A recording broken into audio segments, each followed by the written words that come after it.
Hello and welcome to week 7, data ethics, privacy. Um, this is, I guess, officially your midterm. It's just to hear, sit, listen, and watch me. There will be no, like I said, formal take-home midterm term. There'll be no formal quiz or anything for the midterm. This topic requires you to sit back and absorb this material and think about it a couple times. It would be ideal if I could get you to watch, there's 2 videos, if I get you to watch both videos this week, and in a couple weeks in the future, rewatch the videos. This topic will affect you in ways that you, and others cannot anticipate. And the crazy part about data and privacy and rights is that you don't know about it until it kind of happens. And when a student asks you to cheat, hey, can you share my answers? Can you do this? That is very plain and very defined. In the business world, when people ask you to cheat, or when people ask you to do unethical things, it's never quite that cut and dry. It might be more like, hey, can you help me on this project, blah, blah, blah, or hey, I have a really good idea and it could really help people. But in the long run, what they're doing doesn't help people. So just to let you know, I do sit on the IRB board of United Health Group. United Health Group is a Fortune 5 company, one of the 5 largest companies, I guess the Fortune monitors. And me and one other scientist are the only non-MDs that sit on this board. We're one of the 2 scientists. And when my boss asked me why did I want to be on the IRB board, because it's a nomination process, a voting process, a vetting process, it was very simple.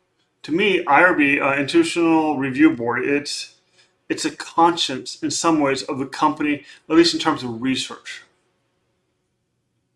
I get to defend and stand up for patients, people, projects where those people might not have a voice. I get to think about things in terms of data and how it might impact people. I get to analyze how a research idea can be beneficial and be harmful. So this is a very, very important topic to me.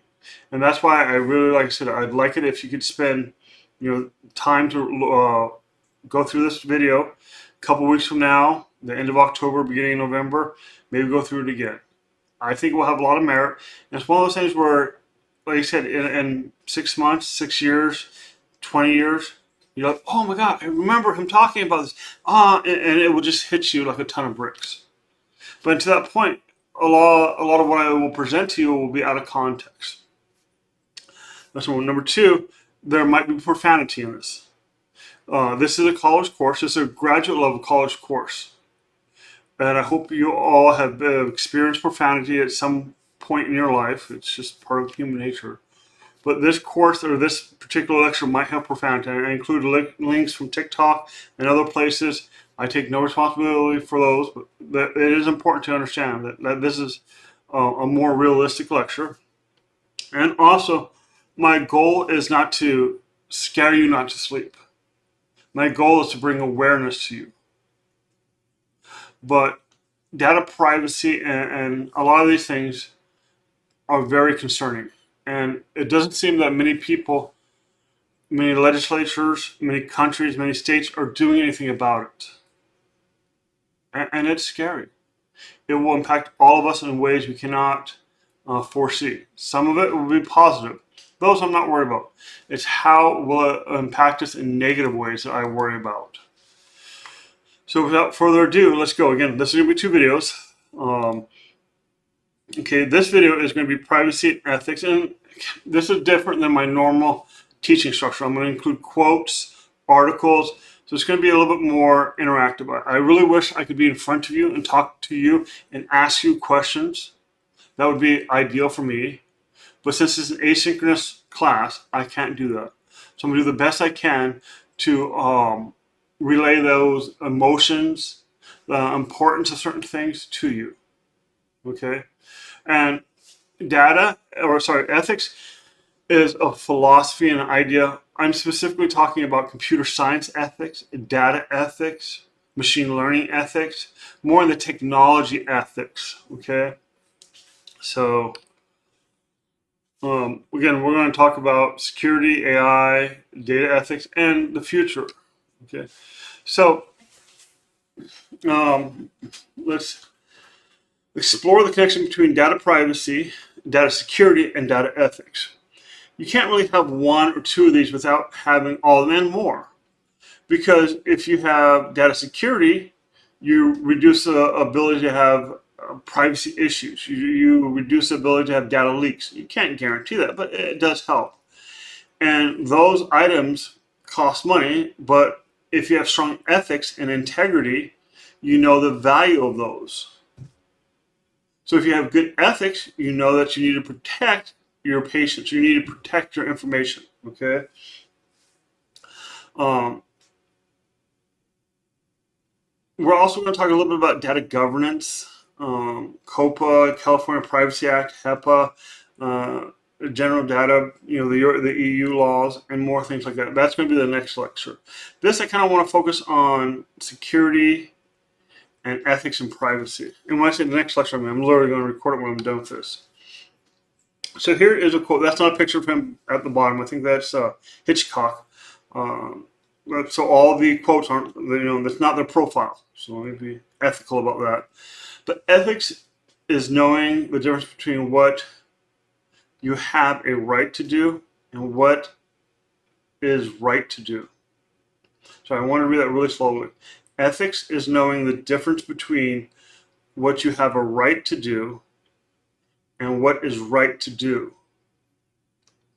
And one of my big issues is that often when I say we, I'm saying technology people, everyone in this room, everyone watching this video, hopefully, we're building tools, we're building ideas, we're building things that other people might use to make decisions. Now, they might have had ethics class. I'll talk about this. I got a slide on this in a little bit. But why don't we get ethics class? And it's kind of scary. We're building the tools that they use, okay? And so we really have to know, hey, the data can do this, but should we be doing this? Okay, so data ethics, just in general. Ethics refers to the moral principle that governs a person's behavior.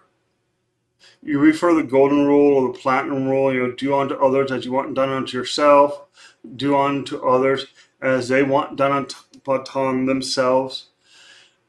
In relation to technology, ethics involves examining how innovations affect people and considering whether certain technologies or uses should be allowed or restricted based on moral principles. Key technology issues include privacy, accuracy, bias, accessibility, and the potential for harm, either known potential for harm or unknown potential for harm. Well, I also include medical ethics. Since I work in the medical field, it's how do we put the patient first at the end of the day? And that comes as patients' rights. While we may not want, as a doctor, I'm not a doctor, not a medical doctor, we may not think what the patient is doing is the best course of action, but we have to respect his ability or his decision to do that. We have to provide confidentiality towards his medical records. We have to let him know what our plans are. That's informed consent. That's a really, really big thing that a lot of both computer people, medical people do not, and business people do not include. Hey, we would like to use your data in X, Y, and Z way. Can we? Yes or no? And that informed consent is very important. Informed consent comes from the idea that, hey, we can't do experiments on prisoners. And I know it may seem a little extreme, but if you're not given a chance to say yes or no, you can use my data, basically we're a prisoner to that data, to that company. And I bet a lot of companies don't, when they do a data experiment, they don't always get informed consent.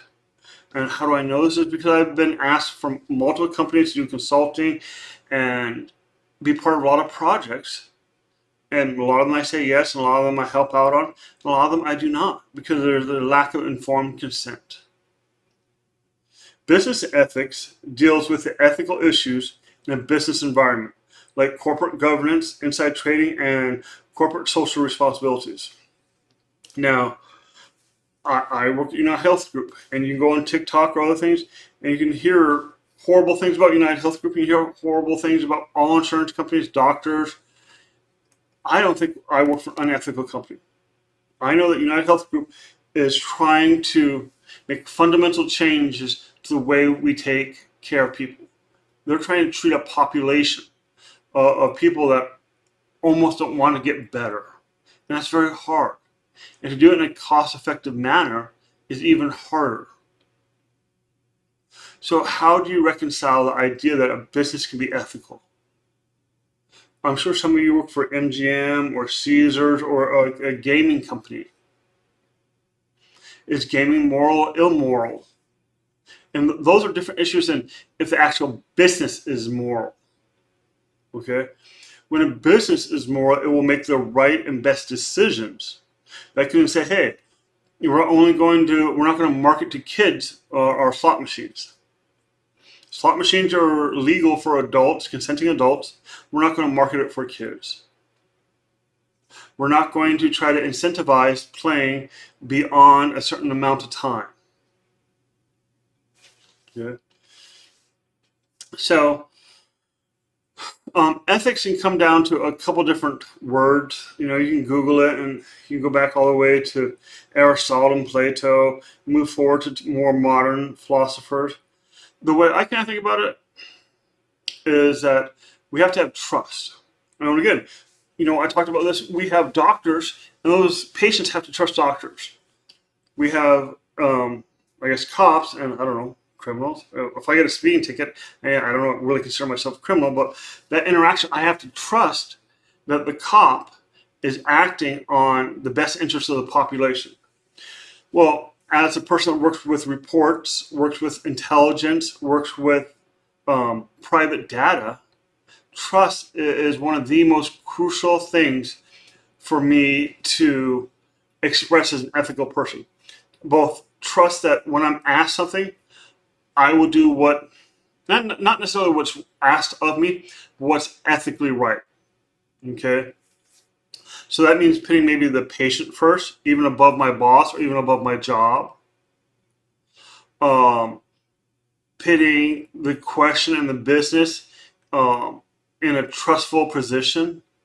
I don't want to misrepresent either the patient, the company, the data, anything else like this in any way. Legal and regulatory compliance with data and business intelligence.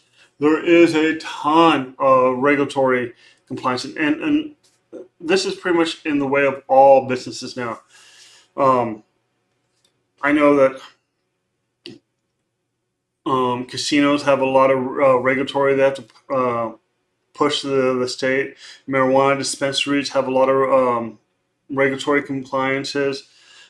Regulatory compliances are part of this world. And I don't know if that's because there has been lack of trust. I don't know if it's just to prevent problems. I don't know why there's so much regulatory trust. There's a lot of debate about it. But the idea of regulatory compliance is that, hey, we have something. We have data. And we can only do X, Y, and Z with it. Okay? We can only keep it for 10 years. We can only keep it for 5 years. We can't pair it to other things. Now, legal regulatory compliance is a double-edged sword. Again, we go back to that quote. The difference between knowing I have the right to do it and knowing what is right to do with it is often a compliance thing. When I have data, I have the right to do a lot with it, okay, in terms of legal and regulatory compliance. However, just because I can do something with it doesn't mean I should. And the way I think about it is that the government is always a few steps behind in terms of compliance.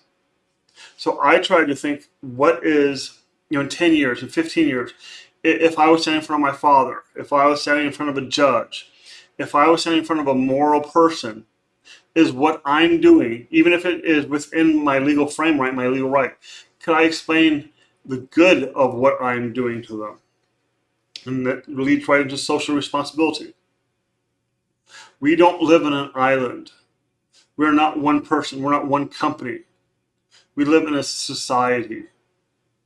And in today's world, we often try to leg up, or we try to outdo others, or it's a very competitive society. That's not really the way it should be. We should help each other develop. We should help everyone grow as a team. Okay. Sorry, I got a little itch on my nose. Social responsibility to me is the idea that we can grow together and that I'm not putting myself ahead of society. Okay. Economic reasons, ethical mishaps can result in huge financial penalties. And I mean, I've seen $1 million fines and multi-million-dollar fines. I mean, Facebook gets fined.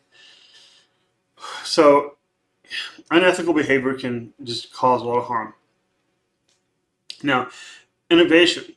This is an interesting idea because often people think that, hey, if I'm going to invent something new, I might have to be unethical about it, which I know sounds weird, but for a lot of startups or a lot of people, groups, ideas, their startup is, hey, I'm going to do this because nobody else can do it, or I'm going to do this because of this. And I don't think that's really the core idea of driving innovation.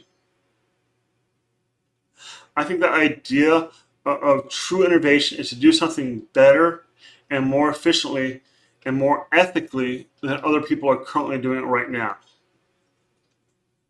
We look at Bitcoin, which I know is used by a lot of criminals, but the original idea, at least in my opinion, of Bitcoin is, hey, I'm going to have a public ledger. I'm going to have every transaction so everyone can see who is doing what. It's a very ethical idea. Granted, the idea might have been perturbed by criminals to purchase things on the Silk Road and other original, I guess, bad implementations. But in my mind, that is such a great idea. You have a public ledger, a public list of all the transactions and what people are doing, how much are they spending. You know, is somebody else getting a better deal? Is somebody being more fair? Somebody being less fair? And this innovation, in my mind, is part of the reason that Bitcoin became really popular. Hey, I have a more ethical way of doing business in these back alley ways, because you can look on blockchain, on the original Bitcoin, you can look on blockchain and see every transaction. It's a very ethical business.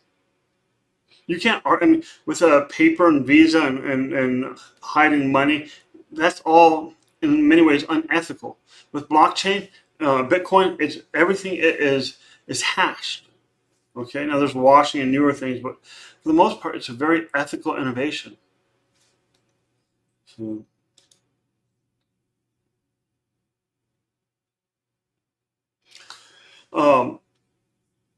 there is a ton of different examples I can provide.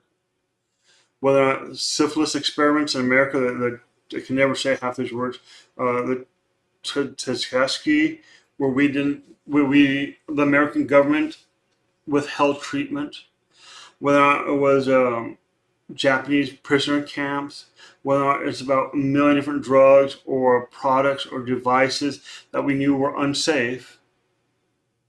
There is a lot of examples of unethical behavior. Each one of them, we can take away something from that unethical behavior and try to remember over time. I picked this one for no particular reason. I mean, trust me, in the last 100 years, there's hundreds of unethical examples I could have pulled from. So let me pull up, I think it was this one that was really a good article. And actually, hold on, let me go back to the other one here real quick. So thalidomide is a drug that was basically It was introduced in the 1950s, but we can just read what I wrote on the slide, primarily in Europe as a sleep medicine, as a sedative and anti-nausea medication. Later on, it was rebranded or marketed to pregnant women as to help reduce the symptoms of morning sickness. Now, again, in the 1950s, the FDA and the EU, they didn't do a whole lot of testing. It was more the responsibility of the corporation at the time. The drug was not properly tested for its effects on fetal development. Again, it wasn't standard practice. Some people say that this company had Nazis in the executive or ran it, but still, even if you had a few executives that were Nazis, you still had a lot of people that were not. So you need to be able to speak up and say, hey, something is not right here. As a result, the harmful effects on the fetus were not identified before the drug was marketed. So even after they knew there was a problem, and this mirrors much of the fentanyl problem of the last 10 years. Even after reports started emerging about the drug's potential harmful effects, there was a delay in acknowledging the problem and withdrawing the drug from the market. The drug was aggressively marketed to doctors, pregnant women, without proper warnings about the risk. And that payouts, everything else that the women who had babies with deformities was minuscule. Thousands of babies in multiple countries were born with severe physical maldeformities, including limb deformities, and many other experienced early fatalities. This drug was eventually linked to these birth defects and pulled, but not before causing significant harm. And here, let's switch over to this. And like I said, when we talk about this, if I can get to switch.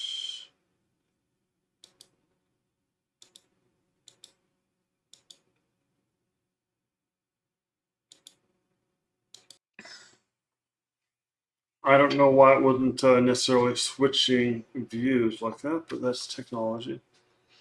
I will include a link to this article. We can make it a little bit bigger.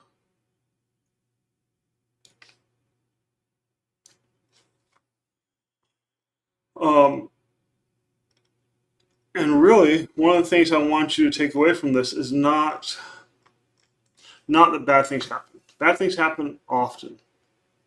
But the question is, well, the first question is, why did this happen again? Let's say with the fentanyl problem that we've experienced in the last 10 years. What was done to make this happen? Was it purely financial? Was it purely fear-driven? What are the 3 or 4 major takeaways? And what can we do to prevent this from happening again? I'm not a big fan of going into case studies and reading about biographies and all, blah, blah, blah, because then you're taking somebody else's point of view and trying to integrate it into yours, which is fine. That's one way of learning. But I'd rather you look at this, look at I included an NIH article, this, and think about how did we end up there? And then once you kind of say, hey, this is how we ended up there, I want you to think about how did we end up there with fentanyl, or not with fentanyl, with the opioid crisis in the last couple, 10 years? Because it's very similar ethical and business concerns. There wasn't enough testing about the addictive properties of opioids, of Oxycontins, whatever they were. There was a delay in response from both FDA, from pharmacies, from doctors, because a lot of people were making money. There were aggressive marketing practices to doctors suggesting the drug was safer than it was, saying that it was okay to prescribe, they're within the right to treat. So that is why I particularly like this one, because at least to me, it mirrors a lot of the more recent problems we're seeing with the opioid crisis. So Let's go back to the PowerPoint.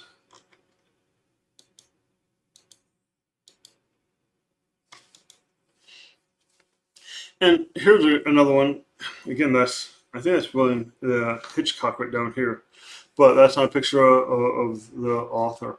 Ethics are more important than laws, and that can't be understated.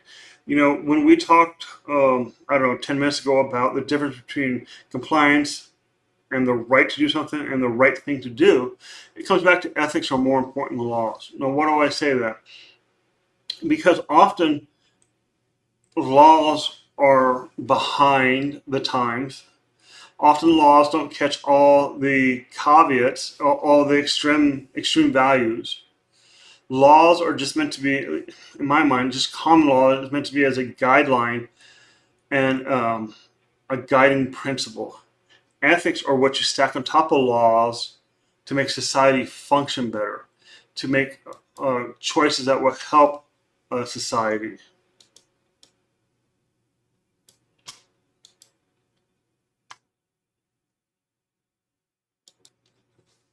Um, this is something that we're starting to see more and more common. And this is kind of hard to explain, but once you really grasp the concept of it, it will really help you in business intelligence. And it's the idea that if I predict something, it will probably come true. And I know that sounds weird, but I kind of first learned about this idea and saw examples of it in this police crime prediction model. Um, the machine learning predicts a high crime rate in one area. I should be able to find some reference to this, but there's hundreds of them. More police are deployed in that area. Since we have more police cars, they do more traffic stops. They're in the neighborhood. Crime goes up in that area. And then the machine learning algorithms knows, hey, look, I'm doing right. This area has more crime. Let's send even more cops. And when you send more cops, the crime goes up even more. And I know that it is a weird kind of feedback loop, but it really does happen. And it happens in not just crime, but in everything. It happens in education a lot, where we have these standardized tests or some type of a measurement tool, and we measure a group of people, and we predict that one group will need more help or one group will need less help, and it just spirals out of control. And this is seen in a multitude of fields. So this is something that, as a business intelligence expert, as a report generator, as a data steward, as an ethical business manager, you must watch out for all the time. And this feedback loop. Okay, I have a little John Oliver video that talks about it. I think he talks about interviews, automatic resume readers, um, and it's true. I mean, I've seen this in so many different ways, where a machine learning algorithm will predict something and then it becomes true, not because it's really true, but because it's reinforcing its own bias. I don't know if that's on the video or not, but there was a recent machine learning, and maybe it was John Oliver, about how it can predict cancer. The problem is it really wasn't predicting cancer, it was predicting whether or not there was a ruler in the image. So when a patient has a cancer, you have like a little skin mole or freckle. I don't really have that much on my skin, but you have a little freckle or a mole on your skin, okay? Well, you can take a picture of it and send it to the doctor, and they can use machine learning to figure out if it's cancerous or not. Well, the ones that actually are cancerous, they like to measure, so they put a ruler on it. So if I get a data set of images, and some of them that have cancer have a ruler, and the ones that don't have cancer don't have the ruler, and I have a machine learning algorithm kind of look at just the tumor, the machine learning model will look at the ruler as well and say, hey, if it has a ruler, it's probably cancerous. And that's not what we're really trying to teach the machine.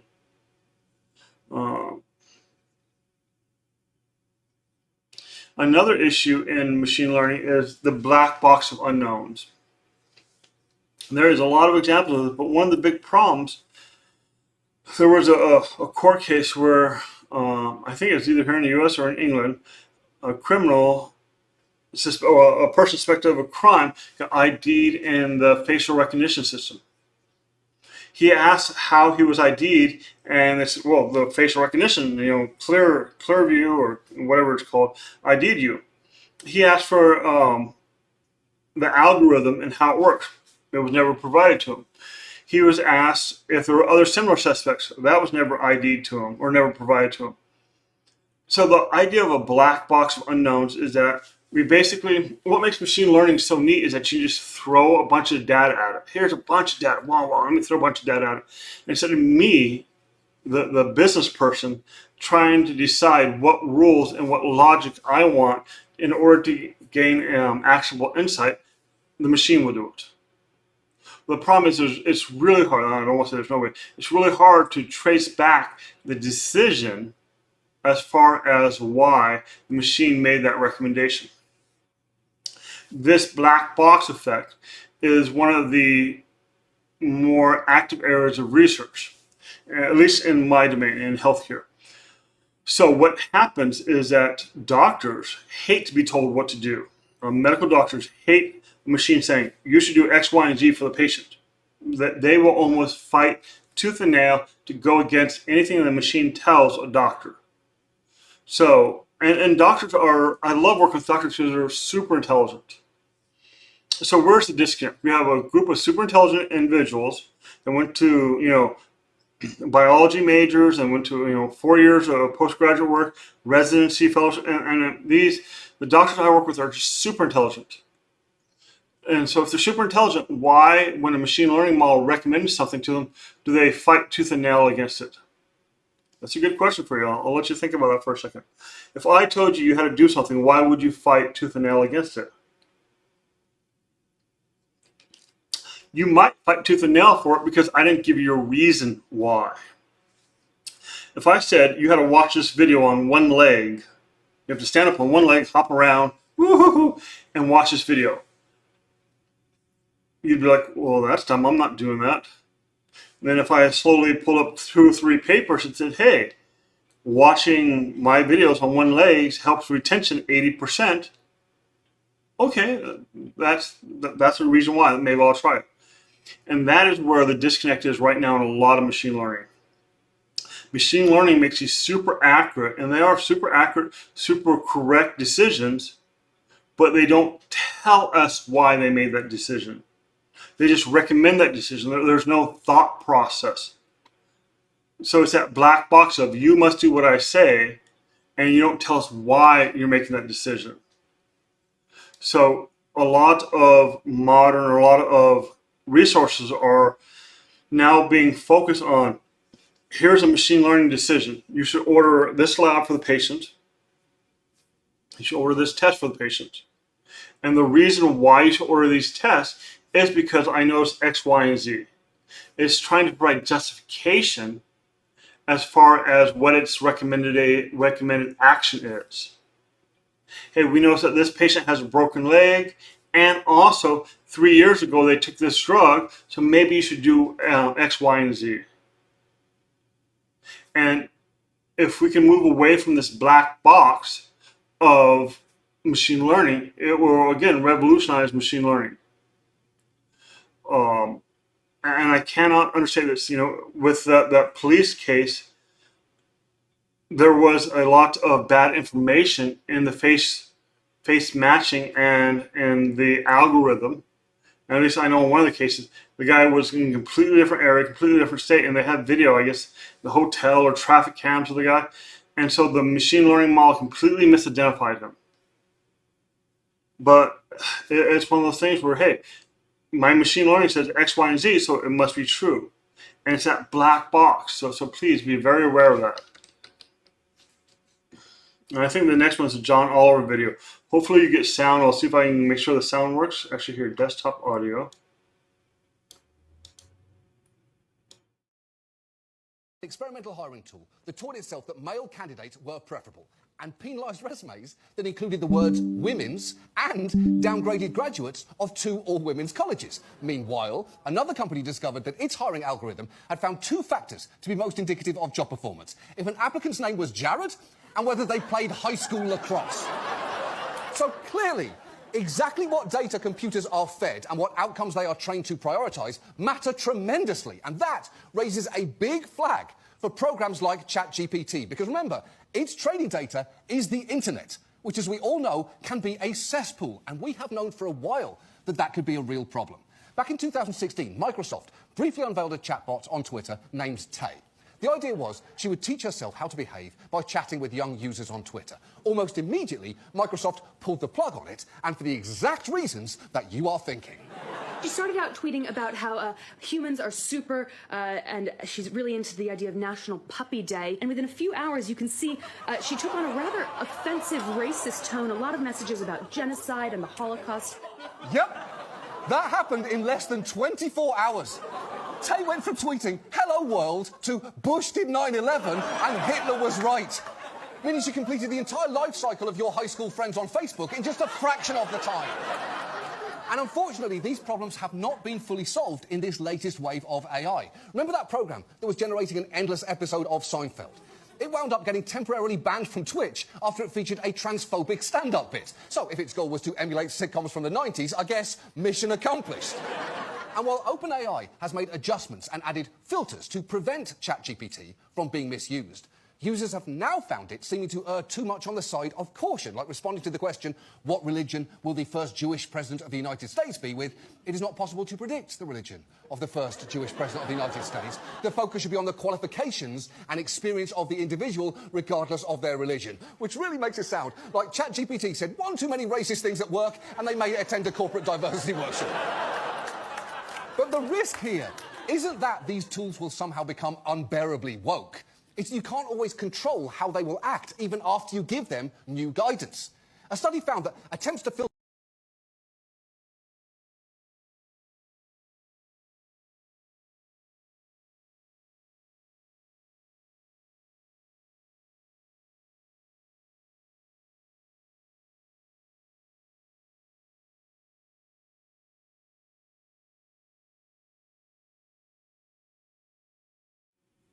I just realized I had my sound muted. You can try to add a policy layer, which is what would be called on top of ChatGPT.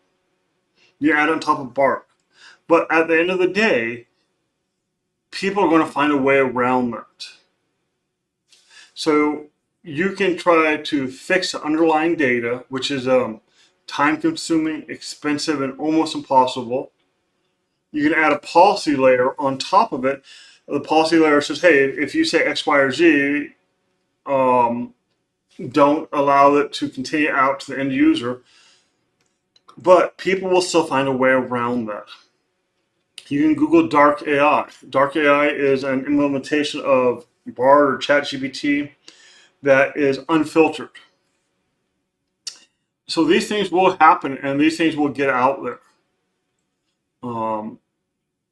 That is why I'm hoping that we, as technology professionals, we as business intelligence experts, can recognize some of these problems and preemptively prevent them. Weapons of Math Destruction by Kathy O'Neill is another great book.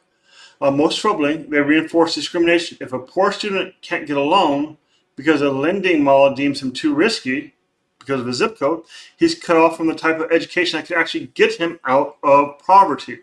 And it spirals on and on. This book talks about how algorithms can be biased without inherently knowing it. That may not be right. One of the analogies in the story was about how an algorithm designed for X, Y, or designed for X did really well. Then, without really the engineer's knowledge, it was rebranded to something else. And once it was rebranded, it didn't function well because it was never tested on that type of data. Actually, there's a YouTube video. I'll put a link on it, but again, it's something that when we create a model, what is its intended use? Again, this goes back to ethics. Why are we doing this? Well, I'll cover this a little bit more, I think, in maybe the next slideshow. But what is the purpose of what we're doing with it? Can it be rebranded for something else that we should be made aware of? You know, just as nuclear power can make nuclear weapons, It was that rebranding of that technology.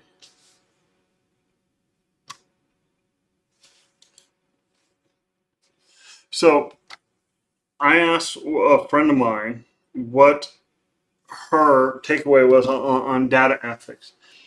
And she was involved in a big case in which people died, and has not because of anything she did, but because of something she basically approved, and the person didn't follow through. And I really value her words of wisdom, and her words of wisdom were very simple: do good and do no harm. And it's hard to do these two things: do good, which is basically always act for the benefit of an individual and society. So don't do good for us. It may hurt us, but we're doing good for society. We're doing good for others. We're trying to help promote other people. And also do no harm. And that could be, when we do something, we don't want to, the data set we get, if I look at it and I'm like, hey, here's a problem, I'm going to stop working on this. There was an example just a couple days ago, and it's a minor example, but basically what happened is they wanted to find an equitable method of looking at doctors' performance. And the way I have done it is I look at doctors' performance based on the days they work. So you log into your EMR, and I count the day you worked. Well, some non-technical people came up with the idea of let's just divide the number of patients by 4.5. Now 4.5, I asked them where they got that number. They're like, well, 4.5 is, let's figure, 4.5 days in a workday. I still kind of don't understand the idea of 4.5. But now let's think about this. So if we have a holiday, I think there's a holiday coming up next week. There's a holiday sometime this week. I'm not really good with holidays. What would that do to the 4.5 work week for a doctor if he doesn't have to work on a holiday? Yeah, it would destroy it. So just by simple logic, that week will be 3.5. And they want me to do this for the whole year, or the last 2 quarters, I guess. So that won't be good for that week. What if the doctor takes 2 days off work and wants to go visit some family? That won't work either. I am excluding any weeks that the doctor doesn't show up at all, so that doesn't hurt him. But if he takes 2 days off and works 2 days, his performance that week will be abysmal. Even if the other 2 days he works 100%. So if 2 days or 3 days a week, let's say he works just phenomenal, he does everything right, and he meets all of his performance metrics, but he takes 2 days off to donate time to Doctors Without Borders.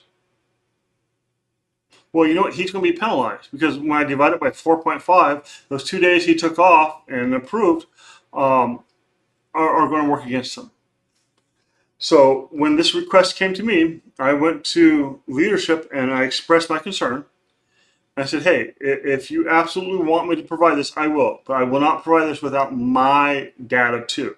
So I ran my analysis, doing my method, which I think is more fair. And then I ran their analysis and put it at the end. And in every email, I said, hey, this is not a fair method because a 4.5 does not take into account holidays. It does not take into account PTO. It does not take into account these other things. So just always remember that, doing no harm doesn't necessarily mean physical harm. It can mean a lot of different things. There is a story that's probably over 10 years old. It's over 10 years old. I remember reading, I think I first read about it in Charles Duhickey's book. And one reason I find older analogies interesting is because this is before we really had ChatGPT, before we had machine learning. This is before we had GPUs per se. And my computer 10 years ago was very, very, very different than the computers we had today. Very different. The internet was a completely different beast. So to be able to find that 10 years ago is amazing. And if they could do that 10 years ago, just imagine what they can do today. And when I say they, I mean marketing companies or companies with less ethics. So anyway, actually let me switch over. Oh, well, I guess let me switch over. So in a nutshell, basically what happened is that father and daughter, or at least the story goes, father and daughter were shopping at Target, and the daughter bought certain things. And it was like cocoa butter and a purse that was bigger than what was normal for her. And then as soon as that did, Target started sending her pregnancy coupons. And Target, in theory, could kind of predict, at least in theory, about when she was due. Even if her dad and even if other people did not know she was pregnant. So, where is... I'm looking for the article.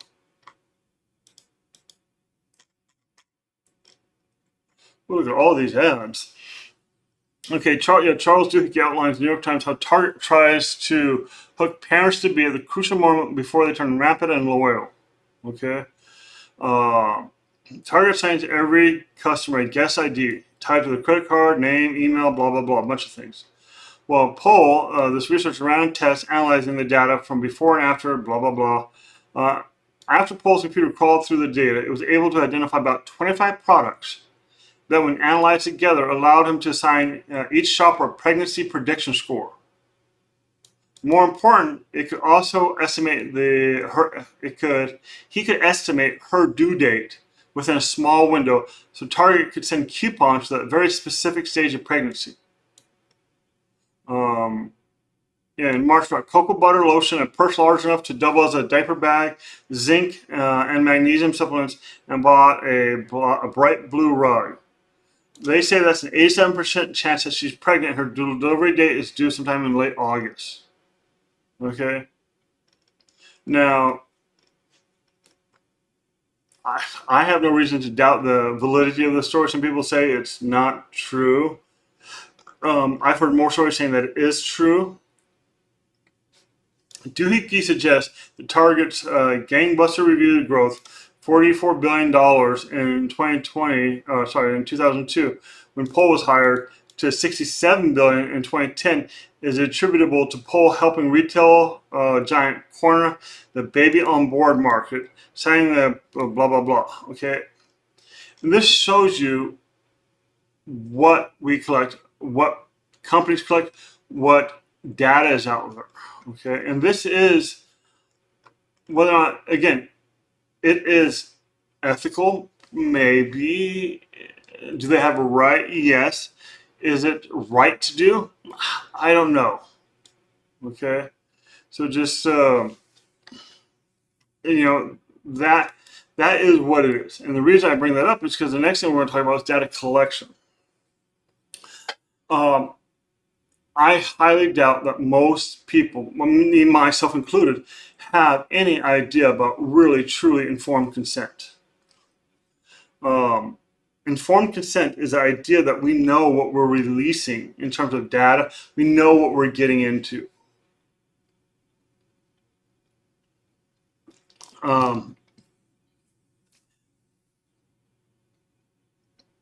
I hope that we have some ideas of what we're getting into, but I know we don't in terms of data collection. Bias mitigation. This was the idea of bias mitigation is the idea that, hey, in polls, so you call up people and say, hey, are you going to vote for Trump or Biden? Are you going to vote for Trump or Biden? Well, when you run those polls, the people that often answer those polls have an inherent bias. Many people don't care and they don't want to talk to a poll taker. So they hang up or they don't answer or whatever. The people that answer, hey, I'm going to vote for Trump, I'm going to vote for Biden, I'm going to vote for DeSantis, they have an inherent bias that they're very favorable to one candidate. And that bias can extend in many, many different ways. If I was to go to East Vegas, where I live, and to go to a predominantly Hispanic area and say, ask some questions and not expect more Hispanics to answer, and drive all the way over to Summerlin and do the same thing and expect more educated white people to answer and not realize that there is a difference. I'm not mitigating my bias, okay? And it happens all the time. It can be sampling bias, it can be convenience bias, there can be a ton of different biases. So getting good data is almost impossible. It's virtually impossible. But the thing is, though, if we have an understanding of where our biases are, we can try to reduce them. We can try to normalize them. There's a lot we can do to try to help prevent that bias from growing. Because again, as soon as you start introducing this bias, you start doing a machine learning model on it, that bias will increase in size. Okay. Now here's another one that just nobody ever does, and it is what it is. Collecting minimal data and respecting the privacy of individuals. So the respecting privacy of individuals, I'm not even going to talk about right now. But collecting minimal data. There's a concept that says, hey, if we opt out of data collection, can we still get the service? And most often in today's society, it's no. If I don't allow Google to collect certain information about me, it won't let me use Gmail. That's how it monetizes it. If I don't let Facebook collect certain data about me, it won't let me on the Facebook platform. So one of the core ideas of data collection, at least good ethical data collection, should be, hey, what is the minimum amount of data we can collect? Yeah, we can collect more, but what's the minimal amount to get the job done? Is there anything else that we can get rid of and still get the project done? And so when we start thinking about data collection and ethics, these are the key, at least there's more, but these are the key concepts. Does a person know what I'm asking them to give up? When I ask about Facebook, or when I log into Facebook, do I know what I'm losing in terms of my data? When Facebook uses my data, have they balanced that data? How has Facebook protected me? And we're going to go into privacy here in a second too. So,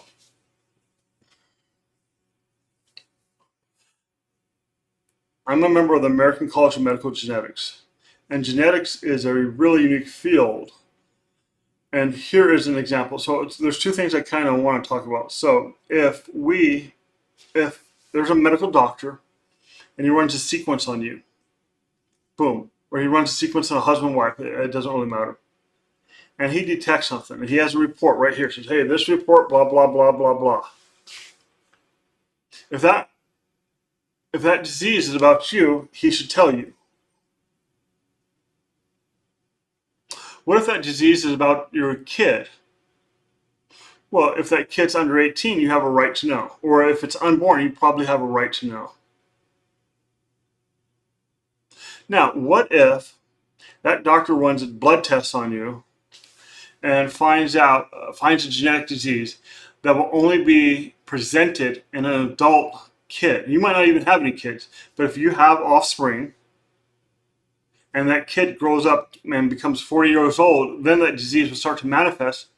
Does that doctor have a right to know about the disease? Does that parent or a patient have a right to know about the disease? It's not your disease. That disease will only manifest, and there's a lot of them, adult onset diabetes, but MS, Alzheimer's, Parkinson's, even early onset Alzheimer's generally happens after 30, 40 years, your age of 30 or 40 years old. I mean, they call it early onset Parkinson's, but it's still 30, 40 years old.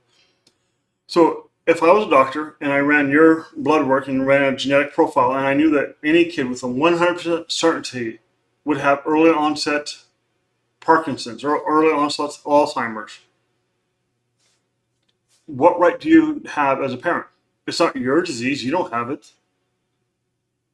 And these are the type of questions that are going to haunt us in the future, that we need to think about constantly. Okay, so here's another one too. I read an interesting article here, and there's actually a newer article somewhere too here. Your credit score. What does your credit score tell us? Oh, it just tells me if I'm going to be able to repay a loan. It tells me if I'm going to be able to buy that house and that car. Oh, I wish that was true. And we can talk about what makes up your credit score. We often think it's just payment history, but it's not. Your credit score has a lot to do with what websites you purchase or what websites you go to. Matter of fact, I did not even include that. I'll include that here in 1 second. What you purchase. You know, if you buy coasters, you know those little things you put your drinks under? Hold on 1 second. You got one over here somewhere. This is a coaster. So this is a little thing that I put on under my drink. I might have got this at IKEA or I don't know, Amazon. This is a great predictor of increasing credit scores. So credit companies look at that and say, hey, if somebody's dumb enough to buy coasters, they'll probably want to protect their debts. They want to protect their furniture. They want to protect their investment. So coasters will increase your credit score, where cigarette smoking maybe will decrease your credit score. Even if your payments are all the same, if your history is the same, income's the same, everything's the same, certain things that you buy will affect your credit score. Now, what if I told you, let me see if I can pull up this article here in a second, that relationships can be predicted from credit score, or at least correlated to credit score. Every time I switch my window, it wants to put the window someplace else. So I can make this a little bit bigger, maybe out a little bit more. Okay, so personal relationships is the single biggest predictor of human happiness. Okay, that actually, there's a good amount of research on that. Potential factors may include longevity, you know, commitment, longevity, how much they laugh together, how much sex they have each month, the way they feel around each other, blah, blah, blah. A working paper by the Federal Reserve found that credit score, they looked at 12 million randomly selected Americans, used an algorithm to analyze 15 years worth of credit data, 12 million people, and the odds ratio of forming a relationship in the next year. So if you have poor credit, we're probably not going to be in a relationship within the next year. If you have really good credit, you'll probably be in a relationship within the end of the year. Crazy, I know. But this just shows how data that we don't think about credit score and relationships can have a relationship. Now let's go on. Let's predict the future. This is how credit score predicts whether or not you will be in a relationship in 6 years. Mean credit score at the time of relationship formation. Okay, so odds ratio of separation. So what we're looking at is whether or not the couple will separate. I think it was separating within the first 6 years of the relationship. So if you have a low credit, it's 5 times greater. The odds ratio is 5 times greater than if you have high credit. I mean, so let's think about this. Let's really stop and think about this. Not in terms of ethics or anything else like that. So the 3 big credit bureaus, your employer, because they can request credit scores. I think medical people can. I mean, almost anybody can request, well, not almost anybody, but a lot of people, a lot of businesses can request credit information. So my company knows whether I'll be in a relationship at the end of the year. My company knows if I am in a relationship, whether it will last 6 years or at least can kind of semi-predict if it will last within 6 years. When maybe let's say I'm a single guy. If I'm a single guy, might not know myself. We'll talk about microtransactions, microexpressions at the end of this lecture. But this is some scary poo-poo. It really is. And this is 8 years old data. And the data today is so much more invasive than this.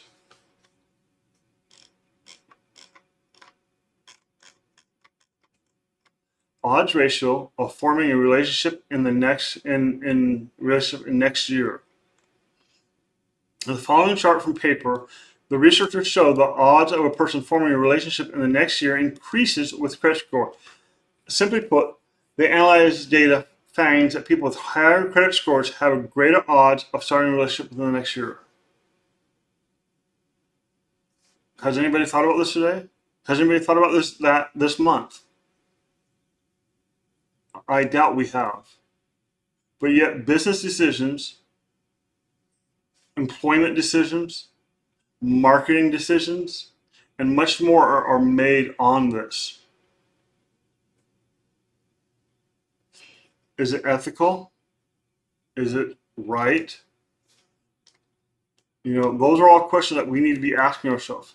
Right now, we don't have a lot of data protection laws available, so it is what it is. And while we may not like it, again, it is what it is.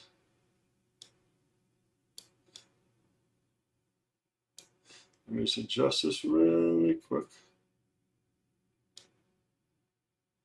There we go.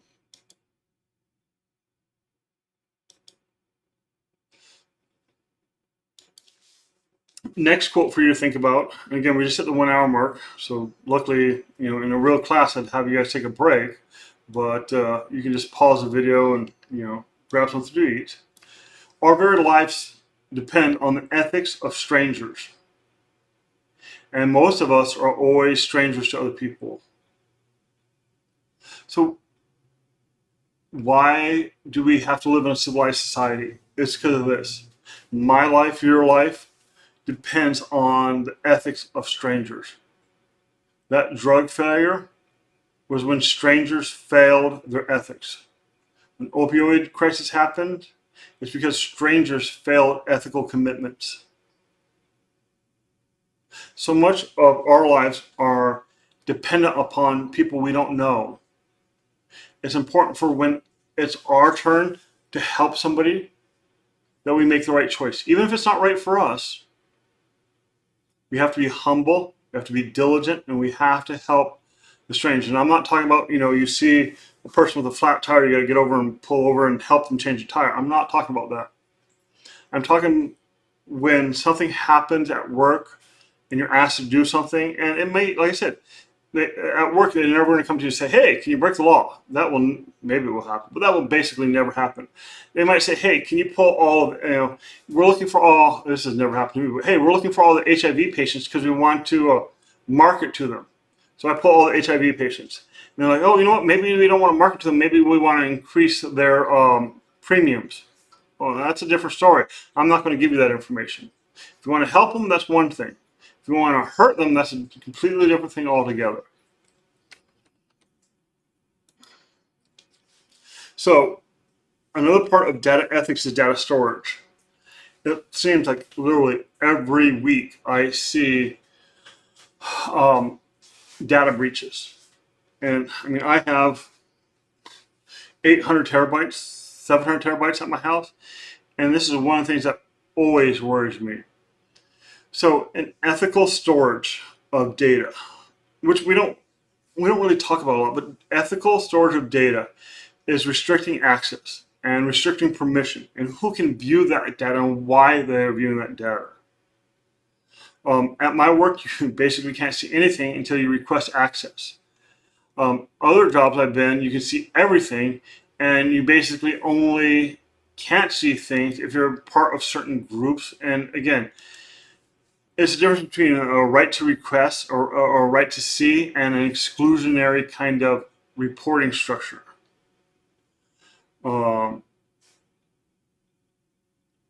If you're in charge, you're a manager, you need to ensure that the data you're responsible for, your business line, is protected internally from your boss, from your coworkers, from everyone, unless they have a specific reason to view it. I just thought I was going to show that thing on credit. You need to also ensure that they encrypt the data in an authorized manner, meaning that, hey, even if it was to get out somehow, the laptops are encrypted, the phones are encrypted, and all communications encrypted as best as possible. And who is accessing that data, right? And are we checking it? I recently, last 2 weeks ago, I had a database go offline. And this is something that's very frustrating to me. The database went offline, and it was a simple enough solution. It ran out of storage. And I asked, hey, is that database being monitored? Now, yeah, we have storage, CPU, memory, resource monitoring, blah, blah, blah. Then I asked what happened, and it was radio silence. They told me they had monitoring, which I believe. But if you have monitoring and something's happening, is somebody actually physically looking at the logs of that monitoring? Is somebody actually checking? I mean, you can look at, what was it, Nancy Pelosi's husband, when they had a burglar, they had video cameras either in or around the house. I don't think anybody was looking at those cameras. What's the point of having a security camera if nobody's really looking at it to protect you? What's the point of having database monitoring if nobody's actually monitoring the monitoring system? Sounds dumb, but it's very, very true, and it happens all the time. We come up with these auditing procedures, yet we never audit. Come up with these monitoring procedures, we never monitor them. We encrypt things, we never check to see if the encryption is actually working. We restrict access, but we give somebody all access because he's a good guy, or he's a friend of the CEO. So, if you want to make ethical decisions, you need to ensure that the data storage that you have, if you're collecting a minimal amount of data, you got informed consent. You also want to restrict who has access to it. Is it data encrypted? Is it? Are you auditing the logs? So hold on before I start this. So I did Google it and I can't find it. There's a site out there somewhere, and I thought it was by Wired magazine, but it might not be. It basically can manipulate minorly your credit score. So what you do is you go to the site and you hit like luxury goods, and then it will go to like Bugatti and like Tiffany's and all these luxury brands, Hermes and some yacht companies. And it places, when you go to those sites, it places a cookie on your machine. Well, then when you go to Facebook, Facebook goes, hey, guess what? You have a Hermes cookie. You have a Maybach cookie. You have a Tiffany's cookie. You have a Philippe Patek cookie. So you must have money, thus increasing your credit score. Really dumb idea, but surprisingly, there was some research that this actually worked for a while. I don't know if it still works or not. I couldn't find the site. This was maybe 3 or 4 years ago. And so it talked about how you could adjust your marketing preferences, credit scores, and other information by placing almost fake cookies on your machine. So you go to the site, you hit OK, and it launched like, I don't know, 100, 200 sites, and basically place all these fake cookies on your machine. Really interesting idea. So going back here, our very life depends on the ethics of exchange, and most of us blah blah blah. Okay, so let's talk. Well, we talked about data storage. So this is basically Fitbit. So these are I don't know if I have my Apple Watch. It's in the other room, but Apple Watch, Fitbit, Strava, they're fitness trackers. And what this company wanted to do was basically kind of show, hey, look, we're showing that our users are healthier. This is where they're at. It wanted to create kind of a community of like-minded, healthy individuals. It published a global heat map in 2017. It showed the activity of users worldwide with their name. However, military people are very active and they work out a lot, and they have to. I mean, their lives depend on it. So guess what? It revealed the map of Area 51. It revealed the map of the Pentagon. It revealed a map of many, many, many top secret facilities. And this data posed a huge privacy risk. So let me go to the next slide. And this is an article. Sativa's data lets anyone see the names and heart rates of people exercising on military bases. So if we were at war or we were looking to target a military base and we didn't know where the barracks were, maybe you have a bunch of barracks, what ones are decoys? I don't know if you've seen that Russia right now is painting planes on the runways. So I guess Ukraine is sending drones over the border and hitting planes. So Russia thought it'd be a good idea to paint pictures of planes on the runway to like basically just, hey, here's a drone, blah, it's a fake thing. Well, if we had to target a barrack, what would we know where the barracks are? I mean, is it just a supply area, or people actually going there? What does the area of the border look like? Well, guess what? They published all that data online. They published an outline of Area 51. I mean, they did so much stuff. It was unreal. And the names of people who work there. I mean, just think about that for a second. If you share that, hey, you work at Area 51, or that you work for the CIA, or you work for the Pentagon, and you share a lot of information, you can go to jail. You'll be arrested for treason. And yet, a company posts all that data online. Hey, look, yeah, very bad. People's lives could have been very easily lost. We're going to talk about microtransactions, microexpressions, and the general idea. This goes back to an election interference, a bunch of different things. But the general idea comes from this: the mere exposure effect. And remember, my background is psychology. I graduated magna cum laude with a psychology degree, a neuroscience degree, Latin honors, and a bunch of other things. I got a data analytics degree. But in psychology, there's something called mere exposure effect. What does that mean, Richard? Well, basically, there was a group of experiments done in the 1960s that if we show somebody, even if it's a made-up symbol, made-up Japanese or Chinese character, the more times they see it, the more they like that character. And basically what we do is we show a person a character, hey, look at this, there's nothing else, you see this character, give me a description about it. I don't read Chinese. That first character may be like, oh, that's a street corner. The second character is, I don't know, a person singing. And then they show the same character again. Hey, what's this? And then more and more a person sees that character, the more and more favorably a person will describe that character, even if it doesn't mean anything. So the idea is that fondness grows from the more we see things. And this is one of the big ideas of marketing. The more you see the word Pepsi or Coke or Chevy, the more you'll like that brand. And yes, it's true. It does happen. Okay? And this is scary because we might not always be aware of what we see in TV. Ford might sponsor a hero in a movie, and they might put a villain. They might give the villain a Chevy. Still paid for by Ford, but hey, the good guys will drive Fords, the bad guys will drive Chevys.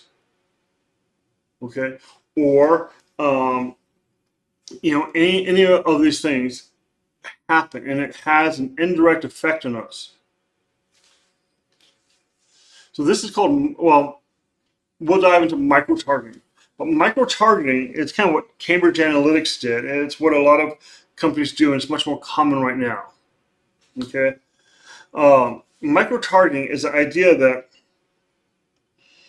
we can specifically influence a particular group of people's ideas. Okay, research has shown that such a digital footprint can be accurately and unobtrusively predict psychological traits and states of large groups of people. Now, this is when I talk about people not going to the voting poll. Okay, so this one doesn't necessarily talk about. So if I'm micro-targeting, so let's say I'm a Republican, and I want to, or we even get more detailed. I want you to vote for candidate A. Okay, so I'm going to do 2 or 3 different types of micro-targeting. People that I 100%, or let's say 80% know they're going to vote for me, I don't care about. We're just going to leave them alone. People that are on the swing side, where let's say 40 to 80% are likely to vote for me, I'm going to try every micro-targeting technique to find those people, influence them. And I'll do that by maybe showing candidate A in a positive light, and I will, do things, marketing, maybe ethical, maybe unethical things, to influence them, which I can do, to vote for candidate A. Now, where it gets tricky is, I know what you're thinking. Hey, well, candidate B, my opponent, what I'm going to do is I'm going to tell them, hey, this person's bad. That doesn't work. You can't always say, hey, candidate B is bad. Because, again, the more they see candidate B, it's likely they could like candidate B more. So what can we do? How can we overcome this problem? Well, I know. We just tell them that their vote doesn't count. So candidate A, if your preference is an 80% chance you'll vote for them, we won't do anything, or we're just maybe wrapping a protective bubble. If we're 40 to 80% sure your swing vote, we'll really introduce a lot of micro-targeting to you, your neighborhood, to whatever. We'll find a way to get that ad to you by using a bunch of different demographics, a bunch of different math, a bunch of different machine learning. But we'll make sure that, you know, if you're in that 40 to 80%, we'll make sure that you see candidate A's picture all the time. Boom, boom, boom, boom, boom. If you're below that 40% threshold, we're not going to show you candidate B. We're just going to tell you that voting is useless. That you shouldn't go to vote. Your friends don't vote, so why should you vote? And that's really what happens. And there's a lot of unethical practices. And it's not just this. It's not just voting. This happens on a million different levels. It's just, this is an easy thing to look up. This is an easy thing to investigate. Let me pull up those articles really quick. Maybe turning off the camera and switching to a different profile will help. So this talks about, could Facebook with microtransactions, microexpressions, micro-targeting, with this method, can it actually change a person's mind? So this experiment, or this data, comes from 2010, where it got an extra 300,000 votes. So basically what it did is, I guess it took about, we put this message, hey, I voted. And it showed the people, about 60 million users, 98% received a social message, which included the same element, but also showed the profile of 6 randomly selected friends who had clicked I voted. Hence peer pressure, social conformity. There's a lot of psychology there. These results of the test show that those who received informational message voted the same way who saw no message. It was on blah, blah, blah.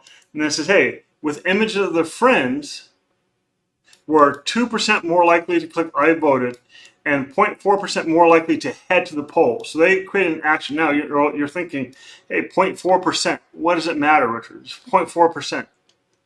Well, if you look at the scope of Facebook, 60 million people, that means that Facebook has encouraged an extra almost 400,000 voters to go to the polls.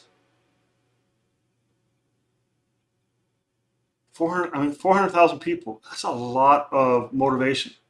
And if you can take that and do the opposite, if you can prevent 400,000 people, I mean, it is a lot of power, micro-expressions, micro-targeting can actually wield. Okay? So basically the idea of micro-targeting in particular is that, let me switch over here. Nope.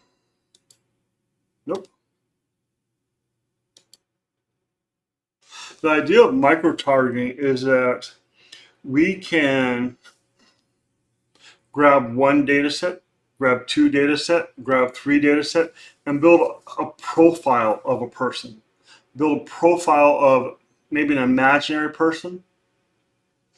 And then we can refine that target. We can refine that profile and target them to do something. And this whole idea of microtargeting really dives into whether or not we have free will, whether or not this is constitutional, whether or not we can make a product. Okay? Because often microtargeting is used to sell a product that we don't need. It's not just about voters. Voters is just a very easy mathematical way we can see this in action every day. But there's a lot of companies that do micro-targeting to a group of individuals, me, you, whoever. Hey, you need this product, when we really don't need that product. Okay. Then we continue on to micro-expressions. So, Richard, what is a microexpression? Microexpressions are things in our face that some people can see, some people can't see, but probably machines can see. So the number of times I blink my eye, that might indicate I'm lying. When I lift my, different facial muscles, when I clench my mandible, things like this might indicate I'm lying or I'm not lying. Changes my tonality, might express excitement. Okay? Now, we get video of people in the background. So, let's say I'm teaching this class in person and I have a video of you guys and you have a video of me, and you might not be able to see it, I might not be able to see it, but maybe we can run that video through machine learning algorithm and detect microexpressions. What can we do with that microexpression? Well, maybe I can tell if you like something I said or if you don't like something I said. And it's not necessarily always facial expressions. We can look at the way a person types and know if it's the same person as before. We can look at the way a person types and see if they're excited. So there's a lot of information we can get from how long a person looks at an individual TikTok video. If you swipe, and you just pause for half a second, swipe, we can infer certain information from your slight pause. And once we understand this, we can use a mirror effect to perturb or change your ideas or to market to you. Understanding emotions through microexpressions can manipulate people by exploiting their emotions. Relying on microexpressions for decisions can be unethical due to bias and inaccuracy in our interpretations. Using microexpressions for mass surveillance without oversight is unethical, but yet it happens. Invasion of privacy. Because if I was to look at people's microexpressions and marketing, I could tell what they like even if they don't give me informed consent. Now, what do I mean, Richard? So, have you guys, hopefully, I thought I put a deep fake video in here. Hold on one second, let me get it loaded up. Hopefully, most of you are familiar with what a deep fake is. A deep fake is basically when I take my face and put it over another person's face and try to minimize the error, or the difference of the error. If I have a big nose, they have a small nose, the machine tries to minimize the error. We can talk a lot about the ethics of it and everything else like that, but in a nutshell, it's just a minimization of error through a GAN process. We do that. And so here, entering an era in which our enemies can make it look like anyone is saying this is a anything very at old any one point too. in time. Jordan Peele created this fake video of President Obama to demonstrate how easy it is to put words in someone else's mouth. Moving forward, we need to be more vigilant with what we trust from the internet. Not everyone bought it, but the technology behind such frauds is rapidly improving, even as worries increase about their potential for harm. Despite bans on major websites, they remain easy to make and find. They're named for the deep learning artificial intelligence algorithms that make them. And if you're following the news, I believe Tom Hanks, Dental AI, within the last week, expressed concerns 3 days ago, 5 days ago. Tom Hanks warned fans about an AI version of him prompting a dental plan.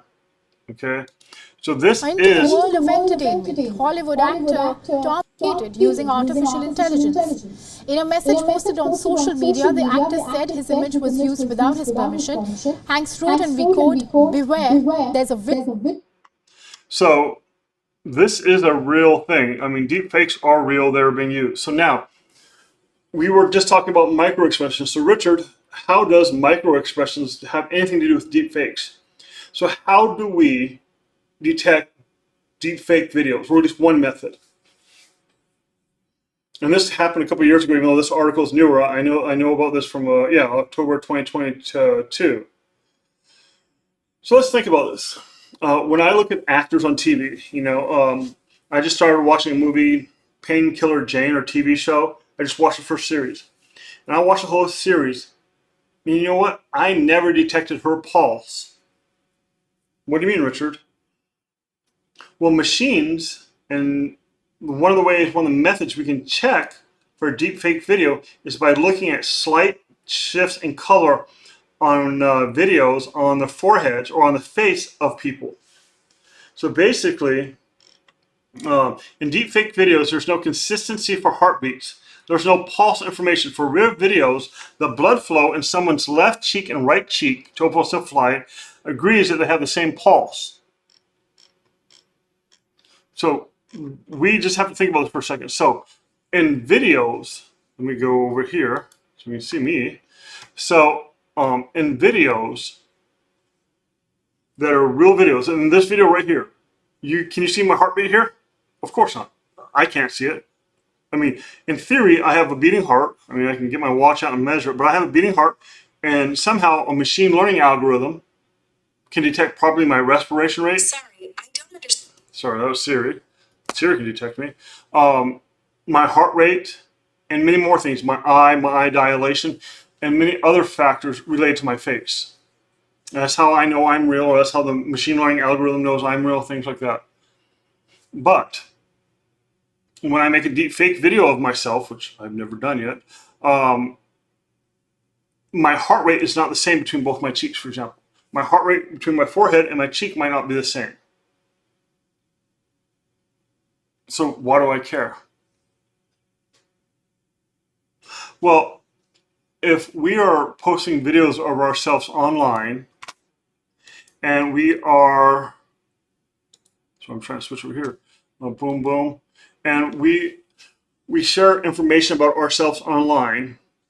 2 years ago, 3 years ago, 4 years ago, yes, I would have never thought it would be possible to detect pupil dilation. I mean, we can track eye movement. I've known about that for 10 years, but I'd never think that we'd be able to detect heart rate through a video somebody uploads on the internet. And heart rate can be indicative of excitement, fear, pupil dilation can, respiration rate. So right now on YouTube, I can go and watch, or I can grab a video of, I don't know, somebody watching a video. You know, maybe somebody watching a Joe Rogan video, or some teenage girl watching Taylor Swift, or an 80-year-old guy watching, I don't know, his kid swim for the first time. And I can actually tell if that person likes that video without him ever telling me if he likes it or not. Without his informed consent, without him knowing about it, without anybody knowing about it, I can do these things. It's unethical, but I assure you right now there's companies somewhere in the world probably doing something like this. And just think how scary that is. They're using our microexpressions to tell us things that we don't know. I walk in a store, I'm on video, I look at bread, maybe my heart rate spikes a little bit. I look at health food, maybe my heart rate depresses a little bit. I look at rice cakes, or is that what they are, or the rice patties. I look at rice patties, you know, and then I look at a Reese's candy bar or a Hershey's candy bar. I look at Hershey's, and the machine knows that, hey, my blood pressure or my heart rate goes up. I look at rice cakes, my heart rate depresses. So with this type of knowledge, that grocery store can market and play on my emotions that I like this. Even if I say I don't, it knows I do. Okay? So microtargeting is a basic concept that, hey, we can generate a profile with multiple data sets and target individuals, and we can change their thoughts. And maybe it's only 1 or 2% shift, but it's enough that we can encourage them to do something, buy a product, vote a certain way, believe a certain idea. We can reinforce that idea by watching videos, listening to audio, watching the way they type, and understand them better than what they might understand themselves. So what can we do? Well, hey, how about we anonymize our data? We're already an hour and a half. I told you this is why the midterm, this is why this is taking up the midterm. This is going to be a long lecture because it's so important.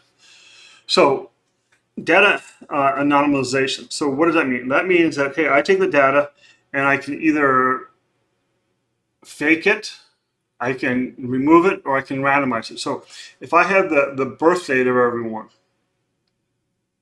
and I add 6 months, or I add a random number to everyone's birthday, I kind of anonymize it. I take everyone's name and I change it to an integer, a hash, a one-way hash. I remove the identifiable information of that person. Okay. Pseudo randomization, I remove that natural key and give them an artificial key. Okay. So there's different ways to anonymize and fake data. That Craigslist car set, that is 100% real data. Those are real data that was posted on Craigslist that was scraped for, I guess, research purposes. There's OkCupid profiles that have been scraped. There is tax IDs that are legally released through Freedom of Information. I have a lot of these data sets on my server that you guys can play with. There's also completely made up data. That's that Synthetica data, the fake patient data. Okay. But really the question is, because I'm trying to be ethical, is there such a thing as data anonymization? Is there such a thing as data de-identification? And again, there's a couple of really old cases where people release data sets and researchers are able to re-identify that. I'll talk about this one here in a second, but there's another one where I believe it was Netflix and IMDb, where if you make a ranking or you make a comment on an obscure movie, and they can find like 6 movies, and you make a comment on these 6 movies, they can re-identify who you are. And a couple of journalists did this and went to some like 86-year-old lady's house and be like, "Hey, did you write this? I mean, I know it's de-identified, but did you write this?" And yeah, so we can go back and re-identify data. There's cases in New York where they release taxi cab fares, and we can go back and re-identify that data. Okay. So the lie of anonymous data. We have validated our approach on 210 data sets from demographics and survey data, and all show that even in extremely small sampling fractions are not significant to prevent re-identification to protect your data. So they look at 210 different data sets. The Craigslist cars, the I don't know, the Titanic one, which obviously I didn't look at, but they looked at 210 different data sets. And they say even if you have a small amount of patients, it doesn't matter. Our methods obtain an area under curve accuracy scores from 80 to 97% for predicting individuals' uniqueness with low false discovery rate. We show, this is what's amazing, we showed that 99.98% of Americans were correctly re-identified in any arguably anonymous data set by using just 15 characteristics, including age, gender, and marital status. I mean, that article, that Georgetown article, that law review, that is a great article. I highly recommend you read it. I'll pull it up real quick. Okay. Levels of identifiability, name, address, social security number. Of course, if you have those, you can identify a person. But maybe you just have date of birth, zip code, license plate, MRN, IP address. Those are a little easier. Movie preference, retail preference, aggregated census data. Okay, weather data. Okay, I think this actually might be. I might talk about that old lady.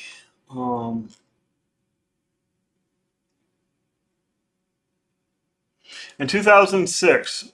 So remember, that's coming up on almost 20 years ago. So you didn't have GPUs, you didn't have really machine learning, you didn't have a lot. I mean, computers 20 years ago were very different. There's 20 million search results from 3 months. AOL attempted to scrub the data of any direct or indirect identifiers. They deleted usernames, IP address, blah, blah, blah. Because each user had a unique number, each user search results. Soon after the result, 2 New York Times reporters were able to track down 62-year-old widow in Georgia by analyzing her AOL searches. There's one. Yeah, after the New York taxi data set of all taxi rides in 2014 was de-identified by reverse identifying the medallion pseudonym, a data scientist intern at wherever discovered he could identify pictures taken of celebrities entering or leaving taxi cabs with a medallion in the picture. He used indirect identifying information, medallion number, time, and date, location of specific rides in a data set released by New York Taxi and Limousine Commission. From those 3 indirect identifiers, the intern then used the data set to identify what was it? Drop-off, pickup location, drop-off location, amount paid, even the amount they tipped. Yeah, it's amazing. So just don't. Here's that Netflix one.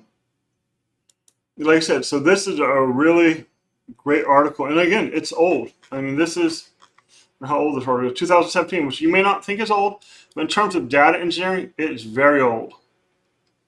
And all of these examples are very old. I think that was a 2006 AOL. When's the last time anybody logged on to AOL? So just imagine what they're doing now. You know, just imagine what they're doing now. Let's see if I can switch back over here. Boom, boom. Oops, nope. Minimize. There we go.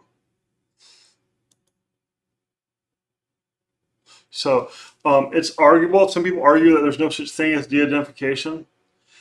I don't know if I'd go that far, but whenever you release data to anybody, even if it's under a directive at work or anything, just remember what you're releasing, how harmful it can be, what's contained it, and just don't assume because it's de-identified, it's really de-identified. I would never assume that. Here's some data, blah, blah, blah. You know, unless it's aggregated in some monumental way. If you release individual rows with data, it probably can be re-identified. And the whole reason I'm telling you this is, I mean, I hate to use G.I. Joe as a reference, but knowing is half the battle. Knowing is half the battle. However, with diligence, care, we can uphold strong moral principles. This begins with understanding the complexities and actively working to make ethical choices. You know, if your boss says, hey, you know what, we're going to do something good. We want to start a Kaggle competition. We want to release a bunch of de-identified data. And you talk to your boss, well, hey, what do you want to release? I want to release this. I want to do this. I want to, I mean, even when I share data internally, I know it's never going to be released externally. I still hash a lot of the data. You know, so just always keep that in mind. All right, good, only a couple more. Okay, so, and again, remember I have another slide after this, another whole PowerPoint about governance. So, where do we see the future of AI? Well, AI and machine learning will revolutionize and change the scientific method. AI will become a pillar of foreign policy, meaning that how countries use AI will be part of negotiations.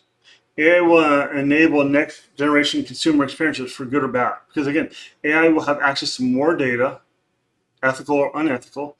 It will have access to more larger data sets.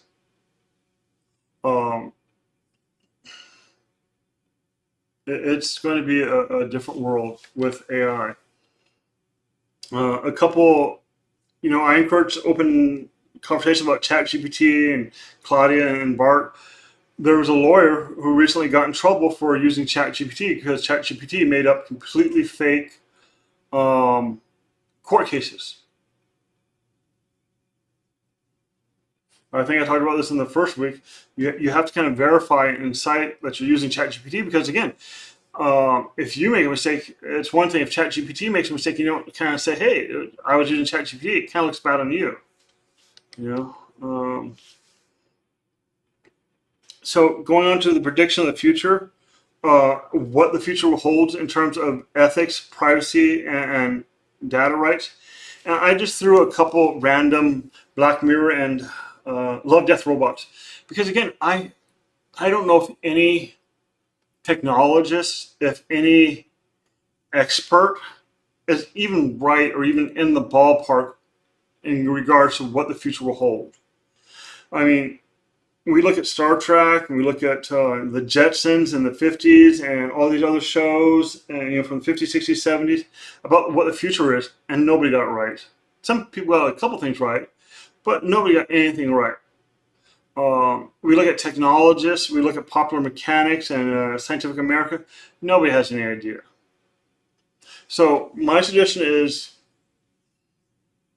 trying to, learn about past ethical mistakes, try to fix ethical mistakes in your life when you can. And when you watch TV, try to realize the takeaways. A couple of random episodes I pulled, I literally asked ChatGPT, hey, give me a synopsis about every Black Mirror episode. Give me a synopsis about this. And there's hundreds of shows about ethical decisions and immoral decisions. And while a lot of times Hollywood doesn't go in how we got there, it's important for you to think how we got there. So Black Mirror, the entire history of you. In a world where people can replay their memories, a man becomes obsessed with his wife's possible infidelities. I don't even know if I've ever seen that one.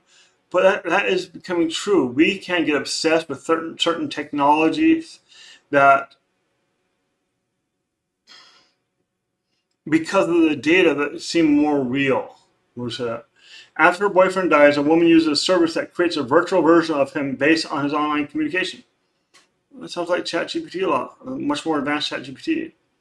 Love, Death, and Robots. Automated customer service. In a future society, a woman faces off against a robotic vacuum cleaner gone rogue. I should see that one.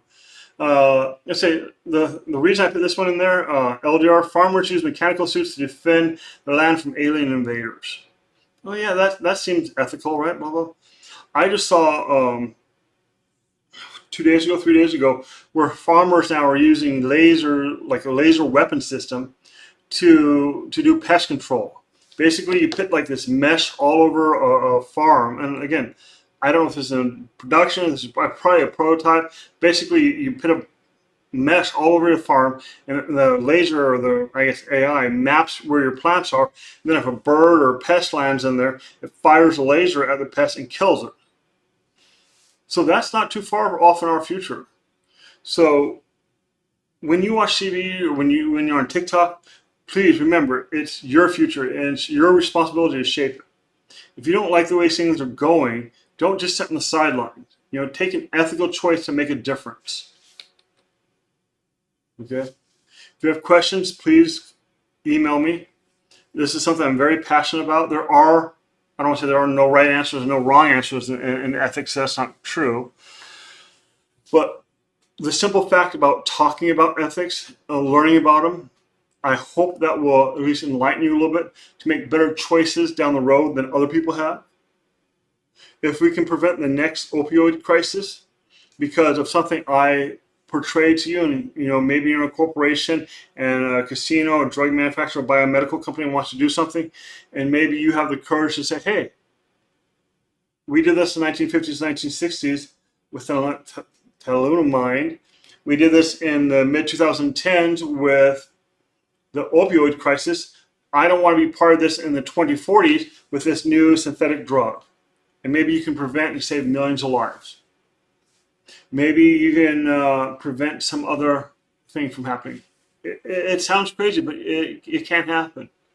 So please take what I said, research it, think about it, rewatch this video in a couple weeks, in a month, and just try to stay up on ethics, try to stay up on data collection, data storage, data privacy, data rights.